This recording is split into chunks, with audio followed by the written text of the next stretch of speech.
Seção 2, um destino, identidade recuperada, quebrando as correntes da Duracell.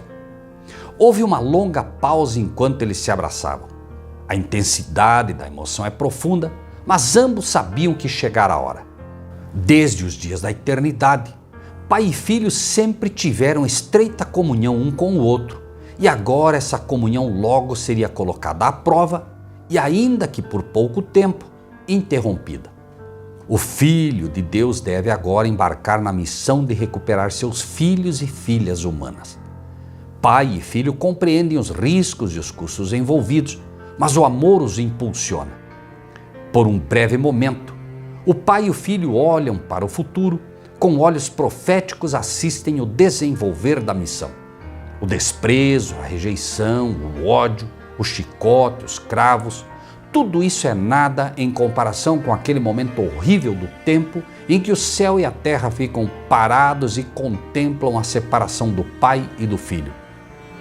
O filho observa os milênios de culpa, sofrimento, rebelião e inutilidade serem lançados sobre ele e observa-o sacudido como uma folha, rasgado pelo sentido do rosto oculto do pai causado pelo pecado. O pai está com seu filho nas trevas, mas é o filho que leva nosso senso de abandono aos horrores da morte. O abraço se faz mais forte. Como o pai pode entregá-lo a esse destino?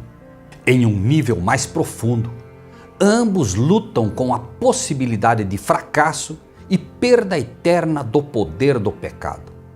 O Filho de Deus levaria sobre si a natureza humana, fornecendo uma janela de oportunidade para seu arqui-inimigo, Satanás, agora dominá-lo. Não havia garantias de sucesso. Como eles poderiam aceitar um risco tão elevado? Como poderiam alimentar um plano tão impressionante? No entanto, o amor ágape os leva adiante. Essa longa pausa, que parece uma eternidade, finalmente termina.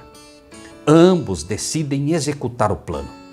O filho dá um passo à beira do céu, um último olhar para o rosto amoroso de seu pai e então vem. No capítulo 6, examinamos a longa e desafiadora lista com a qual Deus precisaria lidar se quisesse salvar seus filhos e filhas na terra. No capítulo 9, vimos o desenvolvimento do reino de Satanás no coração do homem e como Satanás nos governa através do nosso senso de inutilidade. Se Jesus quebrou esse poder, ele deve remover esse sentimento de inutilidade. Ele deve reconectar nosso senso de identidade como filhos de Deus e superar a falsa identidade concebida na árvore Duracell. Um profundo presságio deve ter tomado conta do coração de Satanás, enquanto observa os anjos cantarem o hino de alegria aos pastores que o Messias havia chegado. A estrela brilhante que guiou os sábios até aquele estábulo humilde não acrescentaria conforto. Você pode imaginar, enquanto olha para esse bebê nobre, que ele sabia que estava em uma briga. Satanás foi incapaz de quebrar a calma pacífica que pairava sobre a criança, o que ele sempre foi capaz de fazer com todas as crianças anteriores. Foi um quebra-cabeça. A criança era feita de carne e sangue, mas uma profunda paz repousava sobre ela que ele era completamente incapaz de perturbar. Satanás sabia que estava com problemas. Esse espírito conturbado repousou sobre o coração de Herodes e nos é dada uma ideia da turbulência que agita o mundo espiritual das trevas. O profundo sentimento de insegurança que governava Herodes o tornou uma isca fácil para a campanha de horror de Satanás contra o reino dos céus. Ele o tiraria antes que a disputa real começasse. Mas a confiança pacífica do infante rei não foi abalada. A providência criou uma maneira de escape para ele, a fim de revelar a verdade sobre seu pai, expondo o governante das trevas e em carne humana romper as cadeias de insegurança que escravizavam a raça humana condenada. A vida de Jesus pode ser resumida nas seguintes palavras: e quem me enviou está comigo. O Pai não me deixou só, pois sempre faço as coisas que lhe agradam. João 8, 29. Não importa o que Satanás fizesse, não conseguia quebrar esse senso de dignidade e confiança. Cristo se apegou à sua filiação com uma tenacidade que até impressionou o príncipe das trevas. Satanás deve ter ficado furioso com seus esforços fúteis para levar Cristo ao pecado. Enfim, alguém que resistiu a Satanás. Após 4.000 anos de sucesso com cada pessoa, Satanás bate na rocha sólida de uma alma humana que está confiante em sua filiação a Deus. Filiação era a chave da vitória. A filiação era a fortificação mais segura contra aquela torrente de inutilidade que afogava a raça humana e, portanto, a filiação deve ser o ponto focal do conflito entre Cristo e seu agressor. A cidade de Nazaré é pulsada de emoção. As notícias do Batista se espalham rapidamente.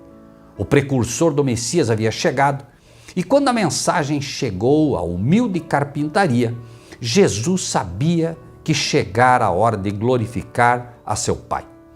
Ele deixa o cinzel, abraça a mãe e segue em direção ao Jordão. Jesus está confiante em sua filiação, mas o conflito vindouro no deserto o testará como ninguém foi testado antes. Os portões da angústia humana serão lançados sobre ele como uma represa estourada. Jesus deve enfrentar toda a força da inutilidade humana e permanecer firme. Se ele permanecer firme, pela primeira vez alguém terá quebrado as correntes da Duracell. Os despojos desta vitória se tornariam a herança daqueles que nele creem. A batalha no deserto foi fundamental para o trabalho da cruz. De que serve a oferta de perdão se a alma humana não pode quebrar as correntes do seu nada? Qual é o benefício da mais bela revelação do amor se nenhum homem, mulher ou criança tem o poder de abraçar esse presente? Nenhum. A inutilidade e o nada do Duracell devem primeiro ser superados e os despojos da vitória colocados nas mãos da raça humana para que todos possam ter o poder de abraçar o presente incomparável da cruz e realmente acreditar que Deus os ama e os perdoa. O Pai sabe o que está por vir e fortalecerá a mão de seu filho para a batalha, não por uma exibição poderosa, nem pelo uso de um exército com armas. Nada disso encontraria o inimigo vindouro. Deus oferece sua melhor arma, o poder que advém do relacionamento entre eles. Quando Jesus sai da água e a pomba desce, os céus se abrem e Jesus ouve audivelmente a voz de seu Pai. Este é meu filho amado em quem me comprazo. Essas palavras são a espada mais afiada que o pai poderia ter entregue a seu filho para lutar. Seguro na palavra de seu Pai, ele lutará contra o inimigo e quebrará as amarras do pecado em nosso favor, como nunca poderíamos fazer. O significado desta afirmação é muito mais profundo do que a maioria poderia imaginar. O fato de Deus estar aceitando um membro da raça humana oferece uma esperança incrível para todos nós. Por meio de Jesus, Deus alcança cada um de nós e nos diz que somos seus filhos amados. Se algum dia esperamos aceitar o presente da cruz, devemos primeiro ouvir essas preciosas palavras: você é meu filho amado, em quem me comprazo. É impossível aceitar um presente de um inimigo sem se perguntar se ele está envenenado ou se tem armadilhas, mas um presente de um membro amoroso da família pode ser aceito pelo que é, um presente, puro e simples. Não há outra maneira de abordar a cruz, além da ponte de uma sólida crença em nossa filiação ou filiação a Deus. Qualquer outro caminho levará ao legalismo ou à licença para pecar. Essas palavras do céu devem ter enfurecido Satanás. Um lembrete de algo que ele era, mas agora não é. Um filho. Era um lembrete de seu nada e sua futilidade. No entanto, o orgulho não morre facilmente. Portanto, Satanás se prepara para desencadear sua enxurrada de tentações sobre Jesus no deserto. O registro da Bíblia diz que Jesus esteve no deserto 40 dias sendo tentado por Satanás.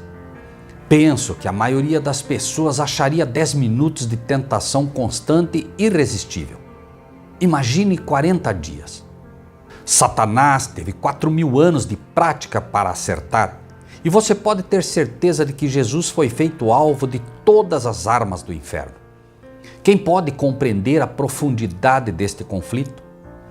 Todo o universo prendeu a respiração quando Satanás desferiu golpe após golpe no Filho de Deus. Quanto a nós, estávamos dormindo profundamente, alheios à posição heróica de Jesus para nos libertar. Se Jesus falhasse aqui, todos teríamos sido esmagados pelas correntes do nosso nada. Jesus era a nossa única esperança de atravessarmos a escuridão. Chego a um ponto como esse e só tenho que parar e pensar nele. O que posso dizer? Meu coração se enche de alegria pelos esforços incansáveis e determinados desse poderoso príncipe para nos ajudar em nossa terrível situação. É como um pai ou mãe que atravessaria uma casa em chamas para salvar seu filho. Ele foi quase esmagado mentalmente por Satanás, mas não abandonou sua filiação. Esse homem faz com que algo dentro de mim grite: devo valer alguma coisa. Ninguém faria isso a menos que realmente se importasse comigo. Digo que esse amor me atrai de uma maneira que considero irresistível. Eu resisti a ele em algum momento, mas graças a Deus ele é mais determinado do que eu. Quando Jesus está no ponto mais vulnerável, cansado, com fome e solitário, tudo que leva a humanidade a se comprometer, Satanás chega ao ponto da questão. Se você é o Filho de Deus, diga a essas pedras que se transformem em pão. O que mais o teste seria senão a respeito da filiação? Jesus não foi informado por quanto tempo ficaria no deserto. O registro não diz que lhe foi dito que em 40 dias tudo acabaria.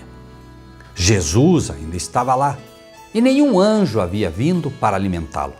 Nenhum maná havia caído do céu. Talvez ele estivesse enganado sobre a voz do céu. Seu pai não gostaria que você permanecesse nessa condição. Faça algo a respeito, sussurra Satanás. Satanás estava usando o apetite para tentar quebrar a fé de Jesus na palavra de seu pai. 40 dias antes, Deus havia dito: este é o meu filho amado em quem me comprazo. Se Jesus transformasse pedras em pães, ele demonstraria dúvida na palavra de Deus. E essa dúvida seria suficiente para confundir sua identidade. Além disso, Jesus está sendo solicitado a realizar algo para provar sua identidade. Pedir a Jesus para transformar pedras em pão para provar quem ele é era a porta direta para o reino de Satanás. Identidade por desempenho e conquista. Quantos de nós não caímos nessa armadilha de provar nosso valor pelo que alcançamos? Motivados a mostrar que temos como chegar ao topo, ignorando o sono, o descanso e principalmente o tempo de oração e o estudo da Bíblia, ficando até tarde no escritório e perdendo tempo vital com a família, apenas para obter uma promoção ou um bônus. Por que nos esforçamos tanto? Em muitos casos, acredito que estamos respondendo ao desafio. Se você é o filho ou filha de Deus, realize um grande ato para provar isso. Quando você acorda de manhã e quer dedicar algum tempo para meditar e estar com Deus, sua cabeça começa a se encher de todas as coisas que precisam ser feitas naquele dia, até que você não aguenta mais. Então você faz uma oração de 5 minutos e depois parte para o dia. Isso acontece com você? Por quê? Se você chega ao final do dia e descobre que não conseguiu muita coisa, ainda está contente e feliz ou se sente decepcionado e um pouco deprimido? Você fica agitado com o desperdício de tempo deitado em uma cama doente, quando pode estar riscando as coisas de sua lista de tarefas a fazer? Todas essas coisas apontam para o fato de que, sem exceção, todos nós caímos nas tentações de Satanás de provar nossa identidade e valor pelo que fazemos. Devido ao fato de que, no fundo, carregamos esse fator de insegurança que Adão e Eva nos transmitiram, somos alvos fáceis para a necessidade de criar folhas de figueiras espirituais, mentais e físicas para nos cobrir. A pessoa insegura sempre responderá a um desafio à sua identidade, enquanto uma pessoa segura nem se incomodará com isso. Isso me lembra uma época em que eu estava andando com meu amigo que tinha um Rottweiler. Passamos pela casa de um vizinho que tinha um cachorro muito pequeno. O cachorro pequeno latia e corria, tentando chamar a atenção do Rottweiler. O Rottweiler nem sequer virou a cabeça para olhar para o cachorro menor. Era como se o cachorro menor estivesse dizendo: "Vamos, senhor Rottweiler, eu vou provar ao meu dono que posso vencer um cachorro grande como você." Mas o Rottweiler estava confiante em quem ele era e nem sequer respondeu ao desafio. O que isso acrescentaria a ele? É exatamente por esse motivo que Jesus teve que entrar no deserto da tentação. A família humana precisava de uma pessoa que pudesse demonstrar que acreditava que era de fato filho de Deus, simplesmente porque Deus disse isso, em vez de provar isso pelo que fez. O mundo precisava de um Davi para enfrentar o aparentemente invencível Golias da inutilidade, que nos liga aos pecados e nos torna escravos do diabo. De fato, a história da tentação de Cristo no deserto tem muitas semelhanças com a história de Davi e Golias. Número 1. Satanás, como um ser espiritual, tinha muitas vantagens sobre Jesus, que estava sobrecarregado com a natureza humana. Jesus representou toda a raça humana e a vitória significava liberdade para nós, assim como Satanás representava todas as forças do mal e uma vitória para ele significava que permaneceríamos para sempre os escravos dos poderes das trevas. Jesus ficou 40 dias no deserto, enfrentando as provocações e tentações de Satanás, assim como Golias provocou Israel por 40 dias. Satanás, ou Golias, veio em seu próprio poder, mas Jesus, Davi, veio em nome do Senhor para revelar seu Pai e expor aquele que havia desafiado o exército do Deus vivo. As armas que Jesus usou pareciam fracas para os padrões mundanos. Ele confiou nas palavras de Deus e usou essas palavras com precisão para expor a mente de Satanás. Os paralelos são notáveis.